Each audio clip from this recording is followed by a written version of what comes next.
Hey everybody, Roger Levin here with your orthodontic practice production pearl of the week. What is the definition of a great practice? Now your first thought probably is, well, I have a great practice, but you might be measuring by production, you might be measuring by the last couple years where I believe the pandemic has actually helped a lot of practices because excess money was available that isn't always available. But what is the definition of a great practice? Is production alone good enough? Well, it is for today, but it is not for the long term.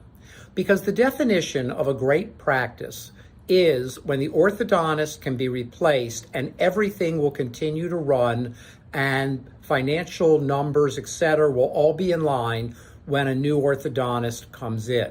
Now, at first you're thinking, wait a minute, it's my practice. Where are we going with this? Just work with the concept for a minute. And the concept is, if you had to leave tomorrow and another orthodontist was parachuted in of equal niceness and personality and skill level, would the practice continue long-term to be successful? Now, here's what you need to look for to really answer this question. One, are your systems in place? Documented, proven, step-by-step systems. Because that means the team can follow the operating systems no matter who the doctor is and carry out day-to-day operations with efficiency, without waste, and completely. Number two, have you delegated everything you can delegate? Because if you haven't delegated, whoever comes in next might start doing all kinds of things that a lot of orthodontists do that a lot of orthodontists should not be doing. And when we look at the top 10% orthodontic practices, that 30-year ongoing study by Levin Group, we see high levels of delegation. Number three, is the referral marketing program in place and strong? Now, you may at first want to answer yes, but in many ortho practices, we see lots of strategies, but we don't see a strategy about the strategies. What is the strategy of your referral marketing program? Or do you just have a bunch of different strategies, and because things are going well today, you assume that you'll have long-term success?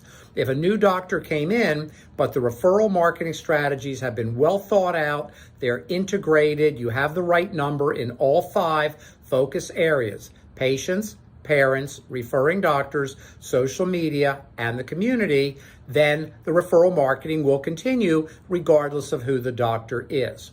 So at this point, you ought to start being aware of my real message. If you were replaced tomorrow, will the systems sustain themselves? Will the referral marketing sustain itself? These are key questions.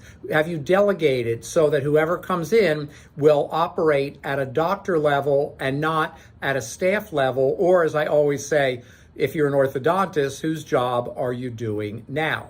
And there are other factors. Automatically knowing when to renew insurance and subscriptions, understanding the technology in the practice or at a staff level. There's so many factors in building a great practice.